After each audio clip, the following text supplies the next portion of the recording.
Selamat pagi anak-anak semuanya. Tetap dalam keadaan sehat selalu dan semangat untuk belajar. Pada pagi hari ini, Ibu akan melanjutkan materi pembelajaran kita tentang evolusi. Minggu yang lalu kita sudah mempelajari tentang fosil kuda. Pada hari ini kita akan melanjutkan tentang petunjuk adanya evolusi, yaitu fosil manusia.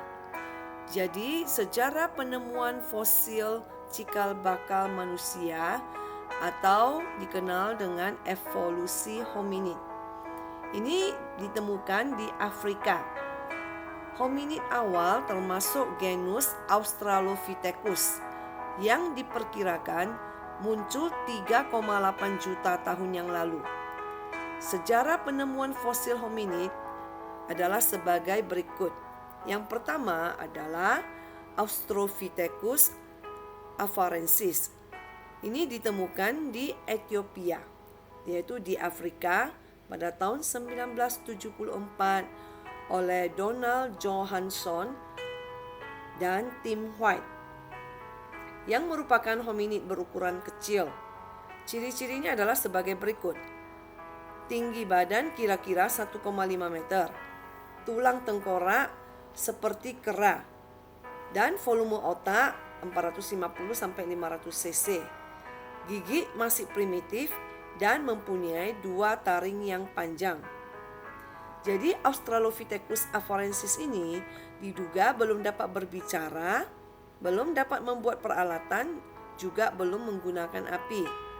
Dan beberapa ilmuwan menduga bahwa Australopithecus afarensis ini kemudian berkembang menjadi lebih maju, yaitu Australopithecus africanus yang ditemukan di Afrika Selatan pada tahun 1829 oleh Raymond Dart. Ciri-cirinya adalah sebagai berikut. Tubuhnya agak kecil dengan tinggi badan 1,5 meter. Berjalan tegak, tangan dan susunan gigi berbeda dengan manusia, serta memakan tumbuhan dan hewan. Yang ketiga itu adalah Homo habilis.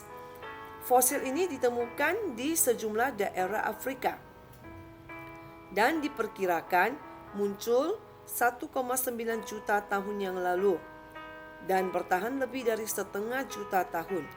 Ciri-cirinya adalah sebagai berikut. Volume otak rata-rata 650 cc. Sudah dapat membuat peralatan dari batu untuk memotong dan menumbuk. Ditinjau dari ciri-ciri fisiknya, Homo habilis ini berasal dari Australopithecus africanus. Yang keempat adalah Homo erectus. Fosil ini ditemukan di Afrika, Asia, dan Eropa. Dan sebenarnya Homo erectus ini berasal dari Afrika, tetapi kemudian ada yang bermigrasi ke Eropa dan Asia. Keadaan ini diperkuat oleh bukti fosil Homo erectus di Afrika yang tertua yang berusia 1,5 dan 1,6 juta tahun. Sedangkan fosil yang ditemukan di Asia dan Eropa berusia 200.000 tahun. Ciri-ciri daripada Homo erectus adalah volume otaknya 850 sampai 1200 cc. Dengan ukuran tubuhnya sudah lebih tinggi dari Homo habilis. Berjalan dengan 2 kaki atau bipedal. Berdiri tegak. Lubang mata dalam dan muka menonjol keluar. Sudah dapat membuat peralatan dari batu yang lebih maju dan juga sudah memakai baju, membuat api dan membuat pondok atau dapat hidup di gua. Pada tahun 1894, Eugene Du Bois dari Belanda menemukan fosil yang berupa rahang, beberapa gigi, dan sebagian tulang tengkorak manusia purba di Trinil, Ngawi, Jawa Timur. Fosil tersebut dinamakan Pithecanthropus erectus. Dengan ciri-cirinya adalah hidup kira-kira 500.000 sampai 300.000 tahun yang lalu dengan volume otak 770 sampai 1000 cc. Yang kelima adalah Homo sapiens. Homo sapiens ini ditemukan di lembah Neander di Jerman. Homo sapiens disebut juga sebagai manusia Neanderthal. Manusia ini termasuk salah satu kelompok Homo sapiens yang tertua. Kelompok ini juga menyebar ke seluruh Eurasia. Dengan ciri-cirinya adalah bentuk tubuh pendek dan kuat. Volume otak sedikit lebih besar daripada Homo erectus. Dan wajahnya menonjol. Memiliki peralatan yang lebih sempurna. Berburu mencari makan, mempunyai hubungan sosial yang tinggi, dan melakukan upacara ritual. Yang keenam adalah Homo sapiens modern. Homo sapiens modern ini dengan bentuk tubuh modern yang muncul kira-kira 40.000 tahun yang lalu dan mungkin juga bisa lebih awal. Homo sapiens ini diduga pernah hidup di Prancis dan Spanyol dan disebut sebagai manusia Cro-Magnon. Manusia ini mempunyai senjata dan peralatan yang lebih rumit dan juga sudah mulai mengembangkan seni dengan bukti lukisan di gua dan patung.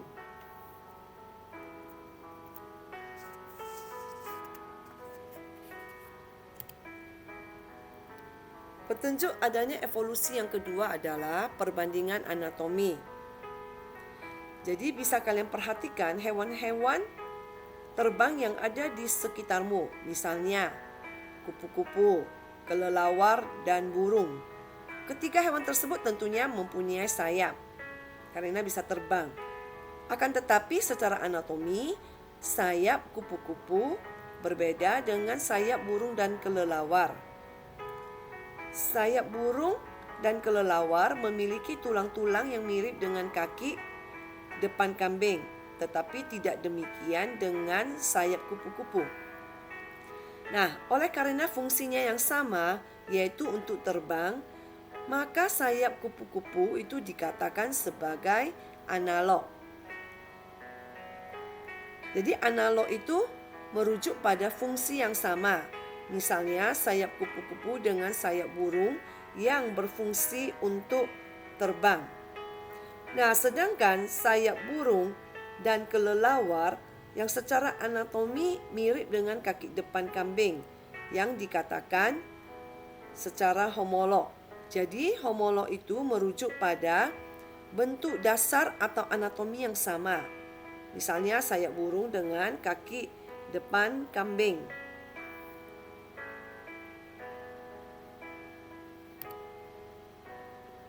Jadi analogi itu menunjukkan terjadinya perkembangan evolusi konvergen. Evolusi konvergen itu adalah evolusi dari beberapa spesies berbeda yang menempati lingkungan yang sama dan akhirnya memiliki organ tubuh yang fungsinya sama, meskipun secara anatomi itu berbeda. Misalnya sayap kupu-kupu dengan sayap burung. Sedangkan homologi itu menunjukkan terjadinya perkembangan evolusi divergen, yaitu evolusi dari satu spesies yang menghasilkan beberapa spesies yang memiliki anatomi tubuh yang sama. Yang ketiga adalah perkembangan embriologi.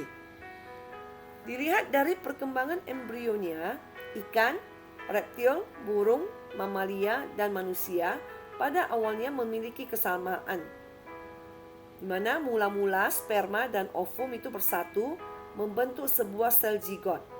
Setelah mengalami pembelahan berkali-kali akan terbentuk morula, selanjutnya berkembang menjadi blastula dan gastrula.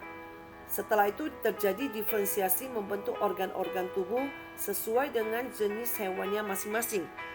Jadi menurut ilmuwan Jerman von Baer, yaitu pada tahun 1792 sampai 1876, perkembangan embrio hewan terjadi sebagai berikut. Perkembangan diawali dengan hal-hal yang umum, yaitu morula, blastula, dan gastrula, yang kemudian dilanjutkan ke hal-hal yang khusus, yaitu diferensiasi sel. Pada perkembangan yang khusus ini terjadi pemisahan perkembangan ke arah tertentu sesuai dengan ciri tiap individu. Dan hewan yang bentuk embrionya sama setelah dewasa akan memiliki bentuk tubuh dan organ yang berbeda-beda.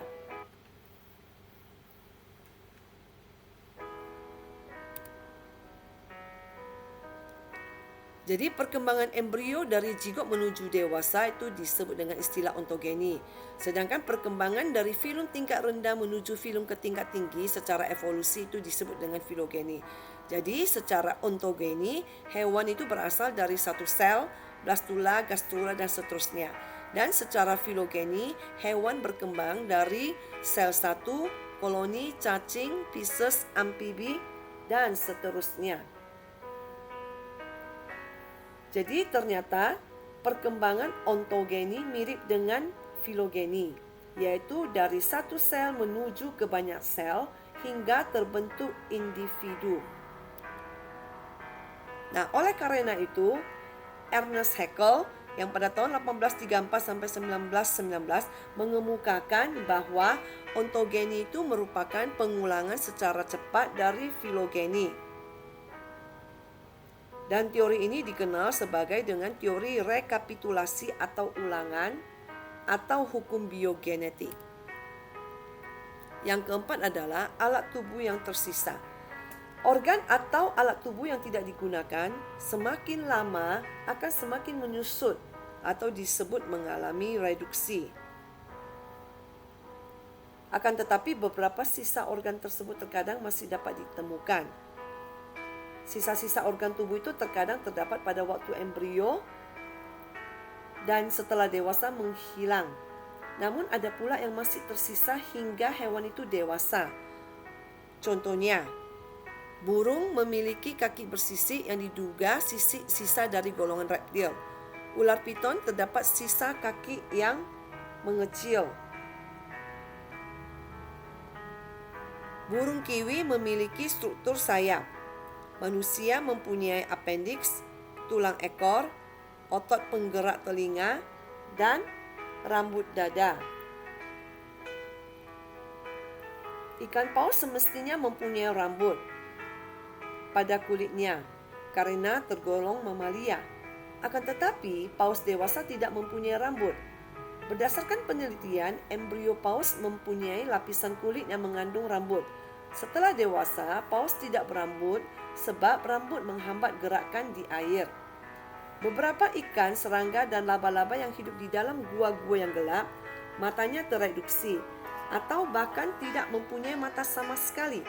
Akan tetapi, hewan yang masih berkerabat dekat yang hidup di luar gua mempunyai mata. Pada manusia, itu yang memiliki appendix, tetapi dia itu tidak mempunyai fungsinya. Jadi kalau misalnya orang yang kena appendicitis, penyakit usus buntu, itu dibuang appendixnya itu tidak masalah karena dia memang tidak mempunyai fungsinya. Yang kelima, perbandingan fisiologi. Fisiologi adalah ilmu yang mempelajari sifat-sifat faal tubuh, yaitu segala sesuatu yang berhubungan dengan mekanisme alat-alat tubuh dalam menjalankan fungsinya. Dalam kehidupan, makhluk hidup memerlukan metabolisme, bernapas, menghasilkan energi, melakukan reproduksi dan peka terhadap rangsangan. Jadi pada semua faal tubuh tersebut, jika dibandingkan terdapat adanya perkembangan baik organnya maupun mekanismenya dari makhluk hidup yang bersel satu hingga bersel banyak. Dari makhluk hidup berderajat rendah hingga berderajat tinggi. Akan tetapi kegiatan fisiologi di dalam setiap selnya memiliki kemiripan atau kesamaan. Misalnya dalam hal respirasi, sintesis protein, dan penggunaan energi dalam aktivitas kehidupan. Yang keenam adalah petunjuk adanya biokimia. Secara biokimia, makhluk hidup yang dekat kekerabatannya itu menghasilkan bahan-bahan kimia atau biasanya protein pada organisme dan alkaloid pada tumbuhan yang sama. Jadi, semakin organisme yang dekat kekerabatannya menghasilkan bahan kimia yang sama, sedangkan organisme yang jauh kekerabatannya menghasilkan bahan-bahan yang berbeda. Yang ketujuh adalah domestikasi. Domestikasi adalah pembudidayaan makhluk hidup yang dapat menghasilkan terjadinya perubahan fenotip sesuai keinginan manusia. Jadi dalam domestikasi manusia dapat memilih dan melakukan penilangan agar diperoleh keturunan yang ideal. Beberapa varietas burung dara berhasil diciptakan melalui persilangan. Selain itu ada juga varietas padi, jagung, ikan, dan kelapa sehingga muncul keanekaragaman yang baru. Jadi, melalui domestikasi manusia dapat mengevolusikan makhluk hidup. Artinya manusia dapat menghasilkan varietas atau kultivar baru yang dikehendaki manusia berdasarkan sifat-sifat yang telah ada sebelumnya. Sekian pembelajaran pada pagi hari ini. Terima kasih atas perhatiannya. Ingat, tetap mengikuti protokol kesehatan, memakai masker, mencuci tangan, dan menjaga jarak. Sampai jumpa kembali.